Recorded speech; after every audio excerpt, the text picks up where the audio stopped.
In the arms of Lord Restob, fly away. I don't know what I'm singing. Okay, so what we're looking at here is we're going to be looking once again backwards at gravity. So we're taking from electrostatics, comparing it to gravity and what we did last year with mechanics. And we're going to look at how we can not only look at forces and the fields that are created, or the fields that generate the forces or cause the forces, but we're going to be looking at how we can also have potentials as well. And we'll do this through a gravitational lens. So last year, we may have remembered that we had a equation that by definition, the work is equal to the negative of a potential energy. Okay, and last year we did this, we put G down here for gravity. And the reason why work was equal to the negative of this potential here was from how we defined gravitational potential energy itself. What we stated was that when we are some distance, an infinite distance away, we defined the potential out here as equaling 0, and that as we came inward, these were more and more negative potential energies. Okay, so coming at infinity, we're 0, and then as we come in closer and closer and closer, we get more negative numbers, and that's fine. We don't have to have positive potentials. Potentials are relative to some reference position, and that reference position is 0 out at infinity. Okay? So based on that, we last year knew that work as well is equal to a force vector dotted with a displacement vector. And another way we could write that, remember that's a dot product, so that's like FR cosine of theta. And another way we could write this as the integral, or the path integral, of F dot dr, where this is the dot product of a force vector along some curved path where we're integrating over that curved path. So if we had a curved path like this, for each tiny segment dr on that path, we are saying how much of a force acting in a direction, how much of that force is actually acting along the path parallel. Okay, and that's that cosine component there. And we do that for every piece of the path, and after we integrated all of it from the beginning of the path to the end, we'd have the whole thing. Okay, so this is kind of what we did last year. This is kind of a AP C mechanics version of it. And a very important thing to remember is that at infinity, our potential is 0, and coming down from it, our potentials are negative. So taking these ideas, let's go ahead and start thinking about this. If we know that work is equal to a force dotted with some displacement vector, then what we could say here is that a potential energy, due to something like gravity, is going to equal the negative of that force dotted with a displacement vector. And if we do this for a calculus scenario, that's going to be the negative integral of a force dotted with the bits of displacement. Now, side note, if we're talking about a gravitational sense of this, what we know the force due to gravity is going to be Gmm over r squared. And it is important for us to remember about this that technically this force due to gravity is negative. And it's negative because it's an attractive force. Gravity always has to be bringing objects together. It can never repel objects. So when we take this Fg here and we substitute it into this integral, and remember this integral just stands for we're adding many things together, what we're going to get out of it is that our gravitational potential energy is going to equal the negative of the integral of negative Gmm over r squared dotted with this dr vector.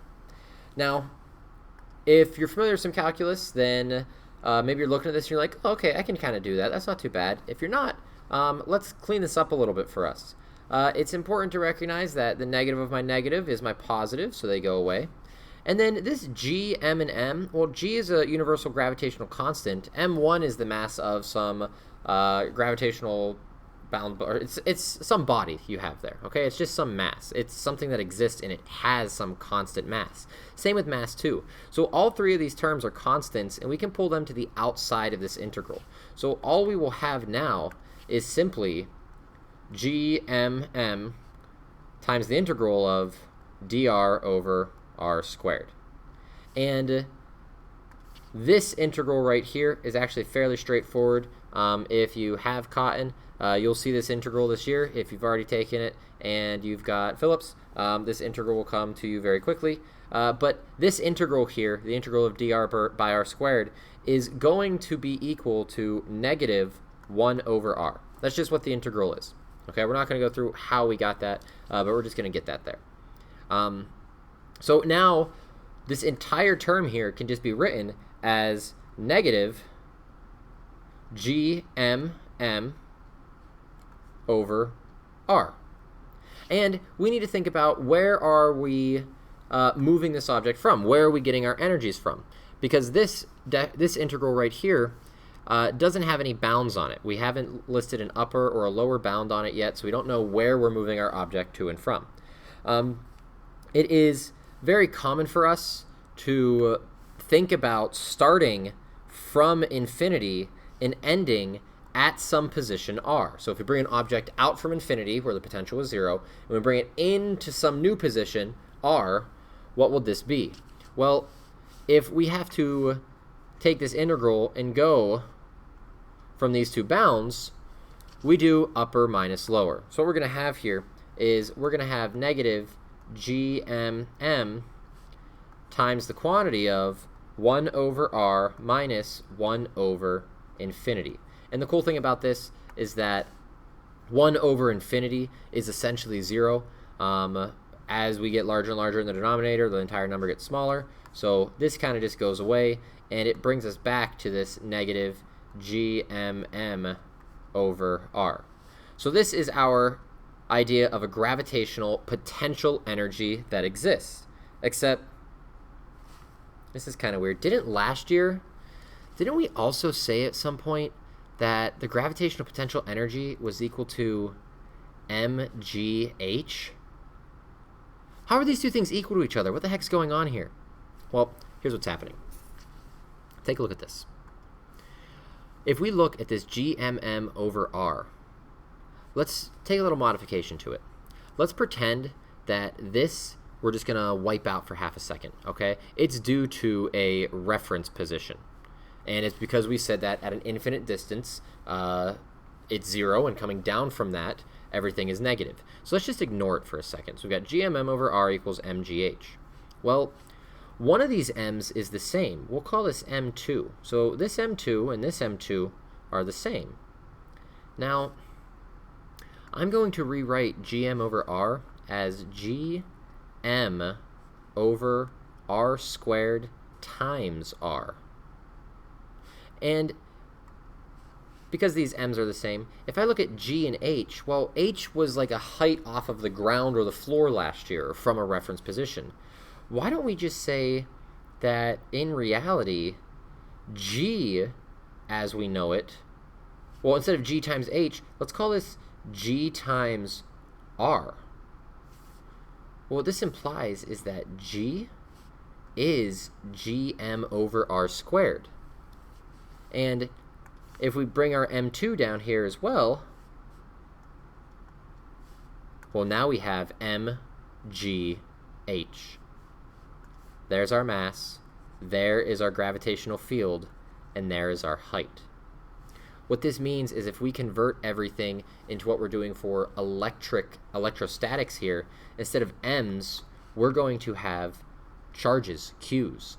Instead of gravitational fields, we're going to have electric fields. And instead of thinking about radial positions for gravity, we're still just thinking about radial positions, for electric fields, because they both follow that inverse squared law idea. Okay, so this right here is the concept and the thinking behind an electric field here. Okay, we're just taking the idea of mgh and converting it over to electric fields.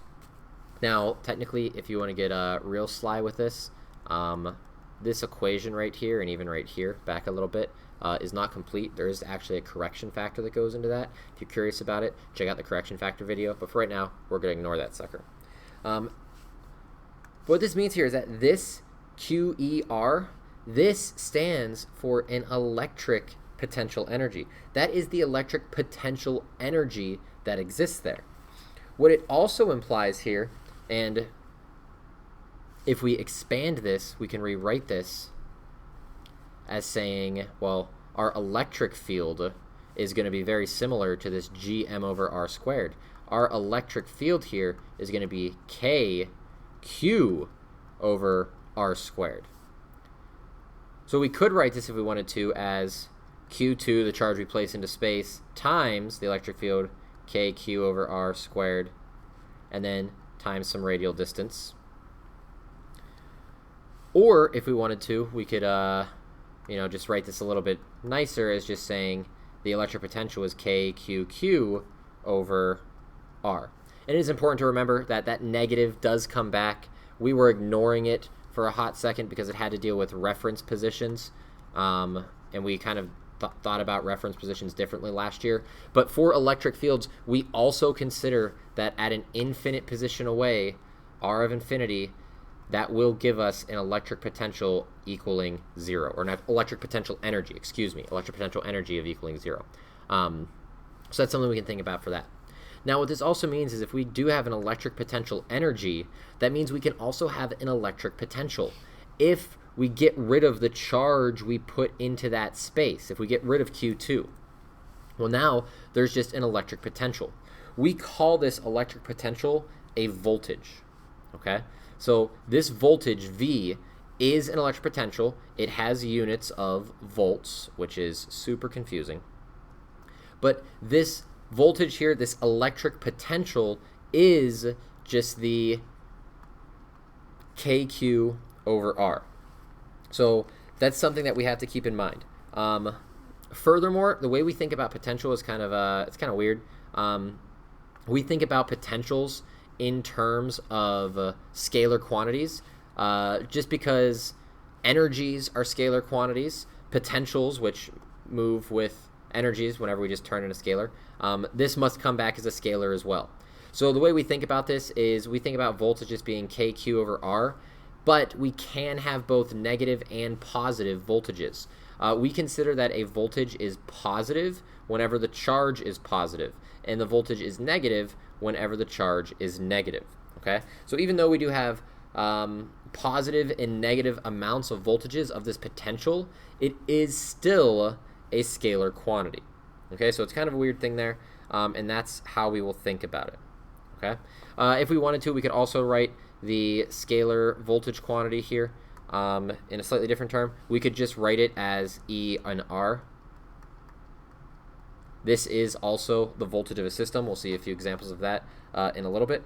And the reason why and you may have seen me cleverly do this, the reason why I got rid of that negative that was floating there is because what I will say here is that the voltage is going to be equal to the negative of the work per unit charge. I moved the negative that was over here back onto the work side of things because we think about we're doing work through that potential. So it's a kind of like flip there just to make the math a little easier and how we think about it in physics. But this is what we're thinking about for a voltage. Okay, so we took some of the ideas from last year in regards to gravity of how we can kind of derive it from work, and by doing so we see that for electrics and electrostatics we have the exact same concepts. We have an electrical potential energy when we have a charge through a potential, and there's many ways we can write that, and we have a potential, not a potential energy, it's a potential, a voltage, when we have some charge in space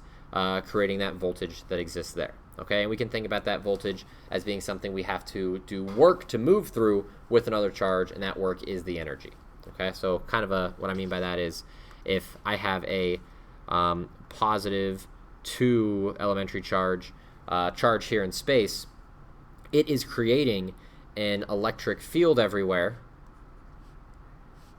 and subsequently there are voltages at all these positions, but it isn't until I move a charge through this space, moving that charge through the space has to do work, and then moving that charge through the space deals with some stored potential energy that I've done by doing this work on that charge. Okay, if the charge was never there, there's just a potential, but whenever I put that charge there, some work has been done, now we have a potential energy.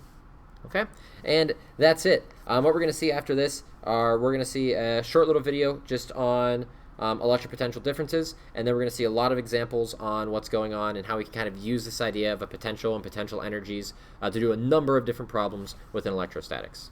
But for right now, this is finished. Take it easy.